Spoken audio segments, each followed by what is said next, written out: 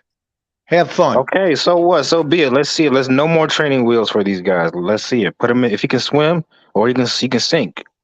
You know, that's the way I look at it too, Dirk. You're right. All right, Cool. Because when Canelo, they said he wasn't ready. When he wasn't ready, but Teofimo, they said he wasn't ready, and he beat Lomachenko. So you never know. Yeah, you never can tell. Some Besides, this is a people are young gonna man's fight up. game. Never forget Some that, people are gonna fellas. fight up to their competition, and some people are gonna, you know what I'm saying? They're gonna struggle trying to fight people who aren't on that same level. You know? You can't be fighting once a year, drinking and driving, and think that shit is not gonna catch up to you, bro. And especially in this sport. Did we really watch Crawford fight up to his level of competition? I He feel showed like low that he key showed. after what I saw tonight, I feel like Bud was holding back in some of these fights. Yep. Bud could have Like knocked maybe him out he didn't want earlier. to scare these guys too bad, so they wouldn't fight him. I don't think Bud was fighting people at the time he should have been fighting them. Bud Maybe messed I him up, think man. Bud messed like Spence up. He messed him up. Amir Khan has already been dropped how many times? Oh yeah, yeah, Canelo knocked him out. but when Spence got. Amir would lose to people, he Kell would Brook, usually outbox him first, and then he would Kell get hurt Brook, and stop. Kell Brook already lost to Triple G. Got beat up by Earl Spence, went up to 54, then he comes back down to 47 to fight Crawford. You know what the problem is? Okay. I'll tell you what the problem is. Let's take another People that one. fight Sean Bud Porter Crawford loses to don't Kell Brook. realize how damn Sean Porter strong he loses is. to Keith He Thurman. is strong as Sean Porter hell. lost to Spence. Yeah, he He's very really didn't strong. go into that weight, 147. He's a full I'm fledged telling welterweight. y'all gonna let Crawford He'll deceive he'll y'all. do fine at 54 also. Y'all Yeah, gonna let Bud Crawford is strong as hell. And yeah. Earl Spence y'all thought, letting Crawford play the everybody was going, Mayweather role, oh, bro. Earl Spence so strong. He's so big and so strong. Well, guess what? Bud is stronger. Y'all letting That's a Crawford play fact. that Yeah. Mayweather He And role. was trying to with push him to the a ropes, higher man. boxing Like IQ.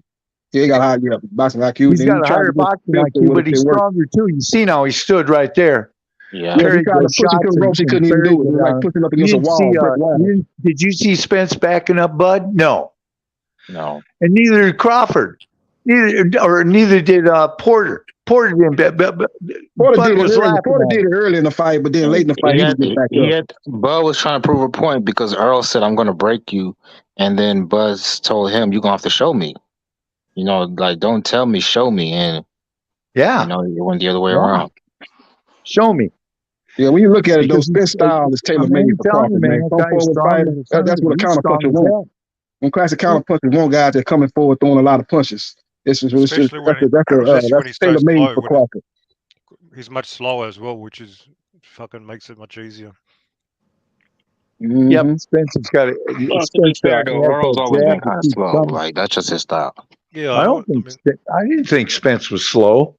No, his speed's average. His speed is average, very average. I already said this before. So versus a guy who's a counter puncher but also much faster, that just amplifies everything. I mean, Triple G was kind of slow too, but it's effective when you have that volume that they Well, he have never in that fought any jab. super fast fighters. What kind of super fast fighters did he fight? That's true. That's true. And that's why I say, like, guys like Crawford will give a guy like Triple G trouble. Oh, yeah. Yep. Those slick, athletic type fighters will give those type of guys He never trouble. fought those guys. bad. I mean, who gave him He trouble? even made until he broke Canelo his look license? What was his semi-slick, name? man. Canelo's not really. He is a little bit slick, but you know what I mean. It's not his style. Yeah. Like Lara, I think Lara would be a nightmare for a guy like Triple G. I could be wrong, but I think he would. How about younger Lara? Yeah, younger Lara. But the thing about Triple G, that he's really, really good at cutting off the ring. Well, Kell Brook was really giving Triple G some trouble until he broke him down. He was lighting him up with his speed and combinations. But yeah, you can definitely outbox Triple G, but can you maintain that for the whole fight? Because he doesn't get tired, and you're not really going to hurt him. Floyd And didn't so, want to like, fight Triple. Floyd didn't want to fight Triple G. Who? Floyd Mayweather. Why the fuck will Floyd fight Triple G? Do you see the size difference between those two? Triple G said he would come down and wait. Yeah, he said he fight him at on, 154, but Floyd wasn't interested in it. But when he that lost was the to end of his career, wasn't it? Anyway, like. And what did Floyd have to prove anyways? He beat the second best guy in his era. Maybe some people say the best. Bro, it's not Pacquiao. What the fuck? He doesn't need to prove himself anymore. This is what you get wrong, bro. Floyd's retired. He's a non-issue. Sometimes, yeah, all right. You could be one guy who we consider the best, right? Are you really the toughest fighter in your division? Yeah. But Triple G not in the division anyway, so I don't understand your point. Motherfucker said Earl. Earl was a pound for pound fighter. Did he look like the toughest fighter in his division? I mean, bro, look, this is what people get confused. Like we like they did it with Fulton too. Just because you lost to a special fighter doesn't all of a sudden mean that you're not a good fighter yourself. It's just that Earl was Bud and undefeated. Inouye are What more do you special. want? They do this to fighters. Yep. Earl They make, Spence Roy they was make Jones good did to fighters James look Toney. ordinary. James Toney is not a bum. Hey, bro. Yep. Earl Spence was undefeated. Undefeated, Yeah. unified He's a good champion. That's what fighter. great He's fighters good. do. He's They good. Matter make of fact, good Roy fighters look Jones, I think ordinary. he took care of Bernard Hopkins pretty easily, if I remember correctly. No, but Yeah, that he's was a an great 8-4 fighter. Yeah. fight. That was an 8-4 fight. So Okay, it yeah, was it was, but competitive. yeah, This it was was more just competitive in an this fight, but outclassing. still, he still beat him pretty wide. You could say. Yeah. That doesn't mean that guy's not a good fighter, but it is what it is. Hey, can I? Hey, You guys? Spence was undefeated, and Crawford handed it to him. Crawford's an exceptional talent. Let's Yeah, face it. Yeah, he's man. special. You've Nah, he's never seen special. Spence face look like that before. Yeah. Yep. Yo, Never seen Derrick James' face look like what that y'all think either. of the Pitbull Cruz fight? I actually got my money back from all the parlays I got cooked. Yeah, bro, that was not a good fight to watch. Yeah, it wasn't no good Um, performance, man. Pitbull got to develop his right hand, man. He left hook happy, kind of like Ryan Garcia, man. He got to develop Yeah, his right hand. He got to learn how to cut the ring off better too. 'Cause that was a big yeah. ring, number one. That was a big old ring. And that guy Giovanni used every inch of that ring running Yo, around. the judges almost gave it to Giovanni, man. I would have went big if I that would have happened. know. Yeah, that freaked me out, man. I couldn't believe it. yeah. Pitbull almost lost that fight. Yeah, That was Pitbull's chance to get the tank fight. If he would have put on like a great performance, there would Yeah. be people He'll out still there probably asking get for it. that tank Yeah, rematch. he'll But still probably now, get it, man. Don't worry. I wouldn't put it past Tank's team to do some bullshit like that. I wouldn't be surprised. Yeah, he needed a spectacular performance, but he ain't really got no options. A lot of appealing options because everybody else tied up. Haney fighting Hey, Prograis, Shakur or maybe a fighting Cambosis for a and a Pitbull WBC Cruz belt. fight. Who? Cambosis and Pitbull Cruz. Yeah, but Pitbull with the PBC and Cambosa Slaughter. with top ranking. That fight not big enough Ambrose for them want two that to come together. Lomachenko fight. Slaughter with Cambosis. Yeah, Cambosa wanted a Lomachenko beat the Lomachenko dog fight. shit out Shakur of him. Hey, yo, wanted Loma. Tip. I said all my parlays got cooked, but I sprinkled something on that Pitbull for decision, so I saved my ass, Man, I bro. fucked up, bro. Listen, I could have recouped my money tonight, right? So, and Yeah, look, you ever notice how like something just gives you a sign and you should yeah, just yeah, follow yeah. that sign, bro? Yeah. I was placing my parlays and I had 100. I started with $10, right? Yeah, And off the $10, I made $165. I yeah. placed like 5 bets, got to Yeah. Hey, who 165. took a worse beating? Fulton, John Ryder, Villa, Come on, bro. or Earl Is this a real Spence? question, bro? Is this a real Well, question? Spence. Spence? He got knocked down like Yeah. 3-4 times. No, bro. Falcao took the worst beating. Spence took a beating. Yeah, bro. He took a hell of The a beating beating. David Morrell gave Falcao. That dude ended up in the hospital. Bro, Bud is a But they strong wouldn't have motherfucker, stopped bro. it. This Spence man is would have hurting got people with knocked out. jabs. Holy shit. Yeah. Now Hey, I was really shocked that Derrick didn't throw in the towel for Bud. Yeah, y'all gotta understand, Bud's not the. I mean, Spence ain't the same ever since that car accident, bro. Like I was really concerned for the dude with all that damage he was taking in the ring. But it's a big fight, man. They can't just I mean, soft but make it damn. soft. Bud looked like a Big great fight. finisher when he fighting dudes on the back half of their careers or when they ready to He hit the looked good in door. his last fight versus Ugas. That's probably one of his best performances of his career against Ugas. Bud beating dudes who ready to hit the door, and y'all giving him credit like he's a What you pound nah, fighter. Tim? Why you hating, bro? What I'm you not mean? hating, bro. I'm just telling you the truth. He just mad because he didn't give Thurman his shot. That's what it's all Yeah, about. that's what it is. Bro, That's what it what is. the fuck was left for Amir Khan? Thurman don't deserve a What shot. was left for Let's Kell face it. Brook? But What look, was Tip, this is left? what's gonna happen. This what's gonna happen. What is Bud left is for Earl going to move Spence? to What is 154. left All for the Earl belts are gonna Spence, be bro? vacant, and Thurman can go ahead and try to collect belts at 147 because Bud moving up. Bro, the only fighter at 47 amongst those three with their age that still has some left in the tank to go is Keith Thurman. Why? Because Thurman sat out due to inactivity and injury, bro. He's preserved himself. But I'm saying now Thurman has to go get the belts from. He's gonna have to fight people like Boots, Stanionis. Because I'm telling you, Bud is moving up. Look, those Bud are is perfect moving fights up. for Thurman, bro. Thurman is in his pack era, bro.